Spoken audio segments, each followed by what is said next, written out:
But what no one knew was the real reason he stayed away for 6 long years.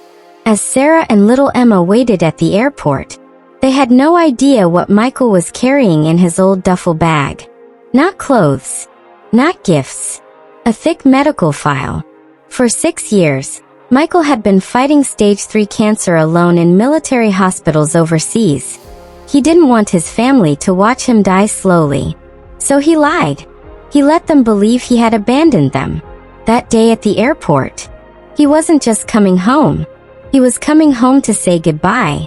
Or maybe, just maybe, to fight one last time with the people who loved him most.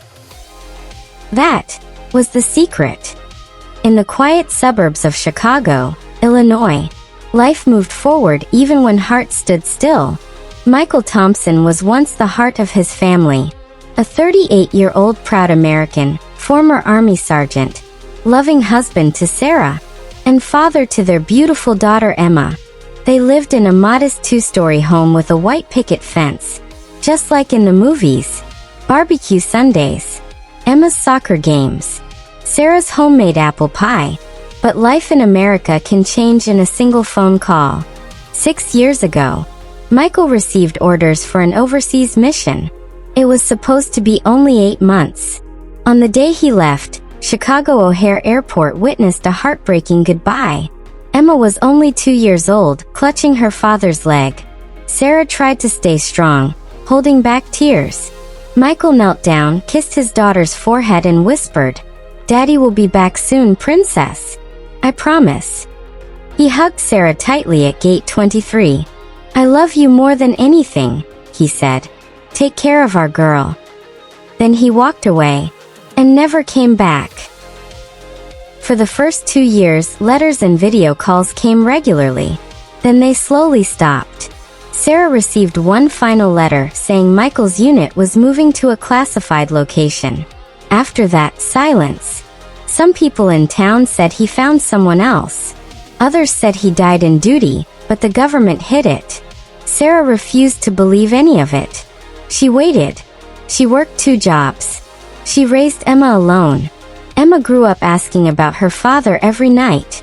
Sarah would show her old photos and say, "Your daddy is a hero. He'll come home one day." The years passed painfully in their Chicago home. Sarah became stronger than she ever imagined. She worked as a nurse at Northwestern Memorial Hospital. Every evening she helped Emma with homework, then cried silently in the bathroom after putting her to bed. Emma, now 8 years old, was a bright girl with her father's eyes. She joined the school choir. She drew pictures of her father in Army uniform every Father's Day. The empty chair at the dinner table remained. Michael's favorite coffee mug stayed in the cupboard. Neighbors in their Illinois suburb admired Sarah's strength. But no one knew how many nights she drove to O'Hare Airport, sat in the arrivals area, and waited hoping. One cold December morning in 2025, Sarah received a short message from an unknown number. "I'm coming home. O'Hare Airport. Flight AA 247 from Frankfurt. Arriving 3:45 p.m. I love you both. Michael." Sarah's hands shook as she read it. She didn't tell Emma at first. She was scared it might be a cruel joke. But on that day, mother and daughter stood at the arrivals gate at Chicago O'Hare, holding a handmade sign that read, "Welcome home, Daddy." We never stopped waiting. Hundreds of people moved around them. Families reuniting. Soldiers being welcomed. Tears and laughter everywhere. Emma held her mother's hand tightly. "Is it really him, Mommy?" Sarah whispered. "I hope so, baby." Then the moment came. Michael walked out of the arrival gate. He looked older, thinner. A scar ran across his left cheek. But those eyes, they were the same.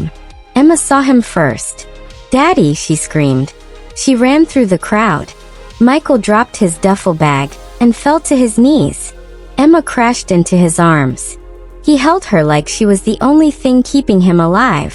Tears streamed down his face. Sarah walked slowly, almost afraid he would disappear again. Michael looked up at her. "Sarah." She broke down and joined the hug. The three of them cried together in the middle of one of America's busiest airports.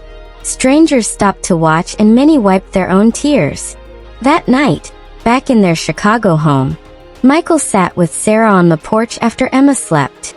He pulled out the thick medical file from his bag. With a trembling voice he said, "I never abandoned you. 6 years ago, doctors found cancer. Stage 3. I was given months to live. I didn't want you and Emma to watch me die. So I chose to fight alone, far away."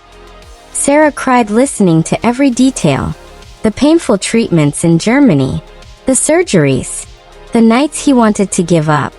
But then Michael smiled weakly. "Last month, the doctors said I'm in remission. I'm not cured completely, but I have a chance. A real chance to come home." He looked at Sarah and said, "I came back to say goodbye, but now I'm back to stay, if you'll have me." Sarah held his face and replied, "You never left our hearts, Michael. This is your home. We are your family." Over the next months, Michael slowly rebuilt his life in America. He attended Emma's school events. He fixed the old pickup truck in the garage. He and Sarah renewed their vows in a small ceremony with close family. Every Sunday they drove to the same spot near Lake Michigan, where they had their first date. Michael often said, "I left as a soldier.